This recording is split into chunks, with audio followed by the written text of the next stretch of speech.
Ja, altså man kan jo ligesom sige, når man ligesom skal tilride en hest, det er det aller første, du skal gøre. Hesten skal lære at blive reden på. Så man kan sige, hvis man ikke har nogen erfaring med ligesom, hvordan gør vi det her, hvordan lærer den at få sadel på, og hvordan lærer man den overhovedet, hvad bidet er, bremse højre og venstre og alle de der ting. Hvis man ikke ved, hvordan man skal indlære det til hesten, så kan det få rigtig store konsekvenser. Fordi så det, du ligesom lærer hesten, hvis det er helt forkert, så er det hesten, den ligesom tror, der er det rigtige. Og det kan gå grueligt galt. Ligesom hvis man kan sige, at man har en hest, og man synes egentlig, den er sød og rar. Men når du så putter sadel på den, det aner den ikke, hvad er. Så kan den vælge at reagere med en kraftig reaktion, og så tænker man, gud, jamen, hvad skete der? Og når jeg prøver at putte den på igen, så prøver man måske selv at hoppe i sadlen, og så ender det med, at hesten får smidt en af. Fordi man ikke har forstand på, at man måske lige skal op og ligge på den stille og roligt et par gange, før man springer i sadlen. Og igen, hesten aner ikke noget som helst, men hvis den så ligesom har fået den oplevelse af, der kommer noget op, det smider vi af. Den er utrolig svær at fjerne, den oplevelse. Så det kan få utrolig store konsekvenser, men de fleste vælger som regel også at sende dem ud af huset. Netop fordi de ikke selv har forstand på det. Så det kan gå grueligt galt, det kan det. Og det er rigtig svært at rette op på, som jeg altid siger. Dårlige oplevelser, de er utrolig svære at fjerne. Så endelig send dem ud af huset, hvis ikke man har forstand på det. Heste. Ja, hvorfor har jeg valgt? Der er ikke så langt at falde. Ej, det passer ikke. Altså, man kan egentlig besvare den rimelig nemt. Det er en meget, meget sød og god race. Altså, de har et utroligt godt sind. Og så igen, altså, jeg må indrømme, jeg er ikke så glad for at skal op på noget, der er omkring de der 81. Jeg synes sgu, der er langt, hvis nu man skulle falde ned. De store heste, de skal have frakker på, og gemasjer, og klokker, og alt muligt udstyr, hvor man ligesom tænker, så har man sadlet op, og så skal man faktisk hjem igen, fordi så har man brugt tiden på at sadle op og putte gemasjer og klokker og dækner på den, og det ene med det andet. Det tager simpelthen for lang tid. Og så igen, den allerstørste grund. Der er ikke kun 3 gear her, der er 5. Så det er egentlig derfor.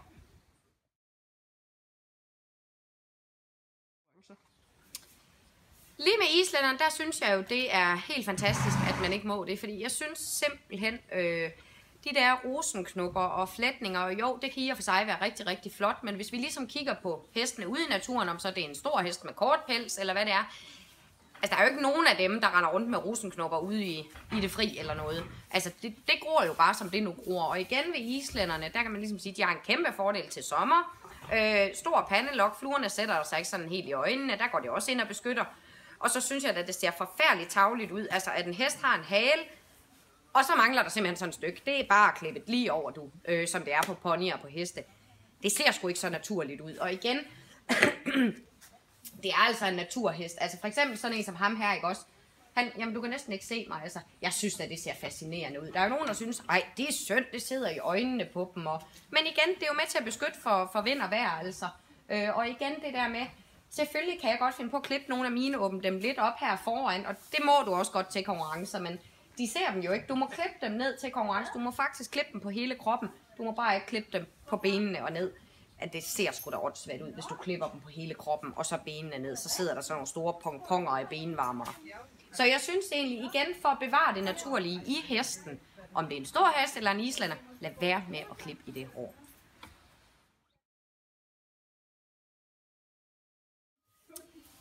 Den hoppe, jeg har derhjemme, den er egentlig ret god at bruge, fordi den har 5 gear.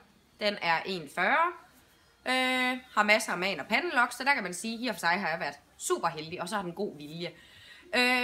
Men det man ligesom kan gå ind og sige, når jeg vælger hingst, det er, at jeg går ind og tager de dårlige punkter på min egen hoppe. Og det man kan sige, hun har ekstremt dårlig hals, den er meget lavt ansat, som man siger.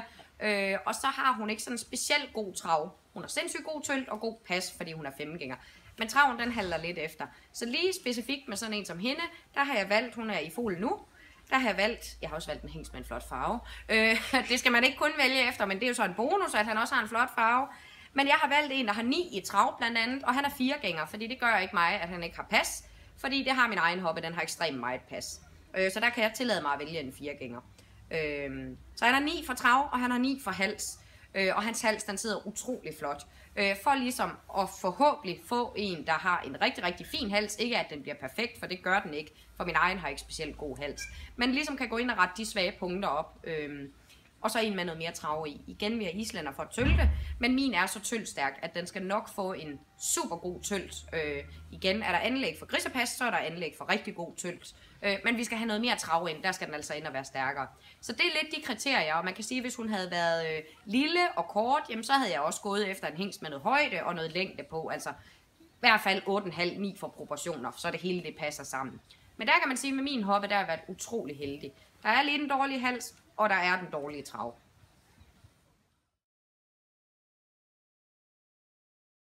Den ideelle islænder, hvis man sådan skal sige, det her, det er virkelig en islænder. Den skal have masser af magen, pandelok, den skal have en god, tyk, fed pels, selvfølgelig ikke om sommeren. Men jeg synes altså, det der med, at vi er begyndt at avle dem, nu så jeg, der var en, der blev solgt her, der var omkring 1,55 eller sådan noget. Puff, den var væk med det samme, hvor man ligesom tænker, hold det op. Og det er også tit i salgsannoncerne, folk skriver 1,40 plus. Altså det er jo i princippet, altså idealmålet, det er jo omkring de der 1,36 til 1,38. Og før i tiden sagde man jo, jamen havde man en på 1,38, så var det jo faktisk en stor islænder. Så jeg synes altså inden for det der, nu har jeg selv en, og hun er faktisk kun 1,32. Og jeg synes at hun er super lækker at ride rundt på. Jeg synes faktisk, hvis de bliver for store, så bliver de for klodset. Så egentlig det der med, at den passer sammen hele vejen rundt. Igen er vi også begyndt at avle efter en utrolig lang ryg. Også nogle lange ben, men så bliver den kort andre steder. Jeg synes, vi avler lidt efter at få nogle større heste. Og hvis det er det, vi gerne vil have, så kan vi jo købe en stor hest, og så må vi jo bare prøve at se, om vi kan lære den at tølte. Jeg synes altså, vi skal holde os inden for målet der omkring de der 1,36 til de 1,38. Og så igen, have den så naturlig som muligt. Ikke alt det der med at barbere dem, og fordi man synes lige, det er en mode, og det ser smart ud. Kør den som den er. Altså ja, de får en tyk vinterpels, og det kan være utrolig irriterende at skal strile dem, men det er jo bare sådan, islænderne er. Behold dem så naturligt som muligt. Ja. Godt. Noget, der er meget, meget typisk set inden for islænderne, det er, når man ligesom skal lære at ride tølt. Så lærer man tit og ofte på en rideskole, at du korter tøjlerne op med hænderne, og så trækker du bare op, så tølter hesten. Det er så forkert, som det kan være. Det kan næsten ikke være mere forkert. Jeg har faktisk tit kunder, når de så kommer og skal prøve deres heste, så siger vi, du prøv lige at ride den frem i tøl, som du plejer at gøre. Det er bare sådan nogle skovtudsrytter, der hygger sig lidt med det. Og det første, de gør, det er at korte tøjlerne, og simpelthen sætte hænderne helt herop, og hvor man tænker, gud, hvad skete der? Og man kan bare se hesten, for i den periode har jeg trænet den i den korrekte tøl, den korrekte form med hænderne, og hvordan vi sidder. Så hesten tænker, hvad sker der? Den kommer helt herop. Det der sker, når vi ligesom korter tøjlerne og æver hænderne så meget, det er simpelthen, at hesten, den smider simpelthen bare ryggen og får det, vi kalder underhals. Altså simpelthen, at halsen den sådan peger frem som sådan en hjort, der kigger. Det er ikke en naturlig holdning til tølten. Men det man ligesom kan sige, når folk går på rideskole og sådan noget, så skal det bare være let at undervise. Så er det, kaffe og ostebord senere, så er det det, vi går op i. Så er det meget nemt at sige, kort tøjlerne, hæv hænderne, så tølter den. Og folk gør det jo bare, og så tænker de, jamen det er sådan, man får en hest til at tølte. Men nu vil jeg sådan lige prøve at vise først her, hvor man kan sige, at jeg går ind og gør det helt forkert.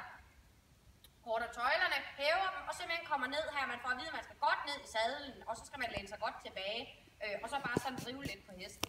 Så prøver jeg sådan lige at vise, hvad der sker, når jeg gør det. Og så prøver jeg lige at bremse den ned, og så prøver jeg lige at forklare, hvad man sådan ligesom skal gøre, hvis man gerne vil have sin hest til at tølte rigtigt. Men nu prøver vi lige at starte med det rigtig dårlige eksempel, som man ikke skal gøre. Det er helt forkert. Nu forestiller vi os her, at jeg ligesom siger, at nu vil jeg gerne tølte. Og jeg er allerede godt klar her og kommer godt ned i sadlen. Jeg skal også kort tøjlerne her. Så, kom. Så, nej, den ved slet ikke. Kan holde op med det. Og så kom fremad. Kom. Kom nu. Fremad. Ja, den ved slet ikke, hvad den skal da. Det er sgu da en dum hest, den her, hva'? Nej, den kan da ikke tølle. Prøv nu lige. Jeg tager hænderne lidt højere op her. Nej, hvad er det der for noget? Kan du holde op? Nej, altså. Hold dog op. Puha. Ned med dig. Se, hvad er det der for noget? Her ser vi en hest, der ligesom stresser meget, meget kraftigt op. Laver nogle hop, fordi den tænker, skør kost, hvad har du dog gang i? Hvad vil du have mig til? Og det gør hun selvfølgelig, og hun ser utrolig sur ud også. Det gør hun selvfølgelig, fordi hun ligesom tænker, hvad er det, du laver? For sådan har hun ikke lært at tølle. Hun har lært at tølle på den korrekte måde. Så derfor spænder hun selvfølgelig op og ligesom tænker, hun holder tilbage i tøjlen, så sidder hun gud døde med hendes store bagdel nede i sadlen og siger til mig, at jeg skal gå fremad. Men hun bremser mig foran. Det forstår hesten ikke noget af. Det er helt forkert. Og igen bliver det en meget, meget stiv, træls gang at se på, hvor man ligesom kan sige, en korrekt tøl, den skal have et flow, den skal være velbalanceret, og det skal se dejligt let og harmonisk ud. Man ser heller ikke sådan sønderligt afslappet ud i den her stilling. Det ser meget kajtet ud, og man ser fjollet ud. Det, der er vigtigt, når man ligesom skal ride en hest frem i tølt, det er simpelthen, at man igen får dem forberedt en lille smule fortil. Man skal ikke hæve hænderne helt herop, som vi så før. Man går ind og korter tøjlen en lille smule op. Vi skal heller ikke sidde og holde hesten. Vi korter en lille smule op, hæver hænderne en lille smule, har lidt afstand imellem hænderne. Lige kommer sådan godt ned i bøjlen her, ned omkring hesten. Vi kan godt komme ned omkring hesten, uden at komme ned omkring hesten på den her måde. Således at vi kan komme godt tilbage i sadlen, få skubbet hesten godt med bagfra, og simpelthen lige så stille sidde og vippe lidt i håndledet, for at få den til at svare tilbage. Og i det den ligesom giver efter på bidet, og den skubber numsen ind under sig selv, så beder vi den bare om at gå fremad. Så det prøver jeg lige den her gang. Jeg skritter lige rundt her, og så starter jeg hende over på langsiden. Så kan hun også lige nå at falde lidt ned her, af den dårlige rytter, hun havde på lige før.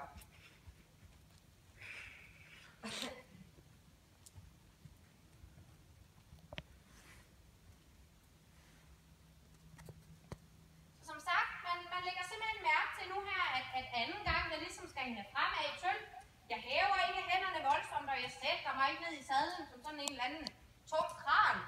Jeg kommer ned omkring hesten stille og roligt, forbereder den lidt her, så vi ser, om hun skal lave pølser. Sådan. Og rider hende stille og roligt fremad. Og så kan man sige, så sidder jeg og arbejder ganske let herinde på tøjlen. Hvis hesten slår en lille smule fra, så tager jeg lidt i tøjlen og slipper den igen. Ikke noget med, at jeg bliver ved med at hænge derinde. Altså, jeg giver en besked til hesten, og lige så snart beskeden er gået igennem til hesten, så er det også fair. Og skal hesten have lov at gå for en let og løs tøjle. Og det man så ligesom ser nu her, det er en glidende ganger, hvor der er flow i den, hvor det egentlig også ser rart ud for hesten. Nej, du ser hun godt nok ikke sådan lige specielt glad ud, det er hun. Og det er ikke den, der ser mest glad ud, når man rider. Men det her ser i hvert fald væsentligt mere behageligt ud for hesten, end det andet, jeg ligesom byder den. Og igen, hvor man ligesom kan sige, at vi kan vælge at drive lidt på den her, og ikke noget med, at jeg skal ned og sidde eller noget. Hesten øger selv tempoet af sig selv her, stille og roligt, ganske let, og begynder sådan lige så stille at søge ind og ned i en pænere form her, og begynder at få numsen lidt mere med ind under sig her.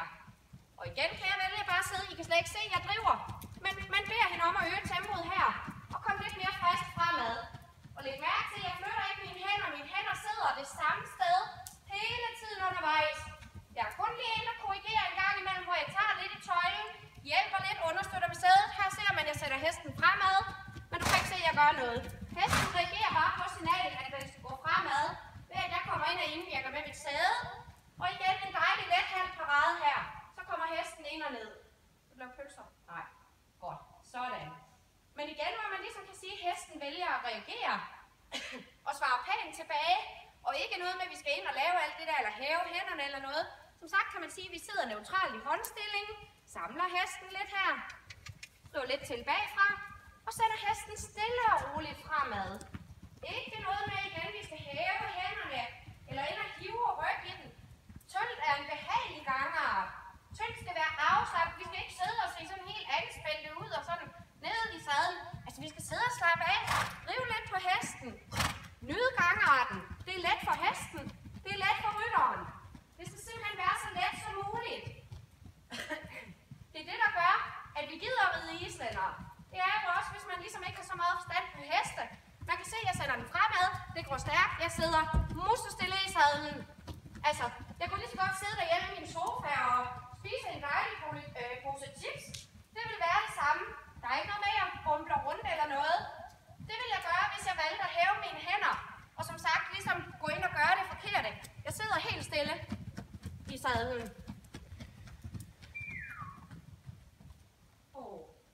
Og igen en hest, der reagerer meget, meget fint og nemt på signalerne. Vel at mærke, når vi gør det rigtige. Men det er meget misforstået det der med, at man får at vide, at man skal have hænderne op. Og jeg håber virkelig, at jeg fik vist et godt eksempel på, hvorfor man ikke skal hæve hænderne og sidde og holde tilbage i hesten og sige, at den skal gå fremad. Vi kan godt lave det, der hedder en anholdning, hvor vi går ind og bremser lidt ned fortil, driver en lille smule, men så skal vi også huske at åbne op igen. Det får man ikke at vide på rideskolen. Der får man bare at vide, stram tøjlerne, tag mere fat. Det er helt forkert. Sådan tøller vi ikke, det er meget anstrengende. Og igen, det bliver sådan noget, hvor vi sidder og bumpler rundt på hesten. Fordi det bliver det, vi kalder det meget frygtelige grisepas. Og så sidder man altså ikke lige så stille, som jeg sad i sadlen og kunne spise eller mærke en pose chips. Så ville chipsene være ud over det hele. Og du ville føle, at du havde fået nyresvigt, når du kom hjem. Det er simpelthen som om alle organer bytter plads, hvis man kommer op på sådan en, hvor det virkelig er grisepas. Så folkens, ned med hænderne. Lad være med det der rideskoleridning. Det er helt forkert. Både for hesten, det er sgu også synd for hesten, men det er også synd for dem, der får det lært. Fordi de får aldrig fornøjelsen af ligesom at ride en fed tølt.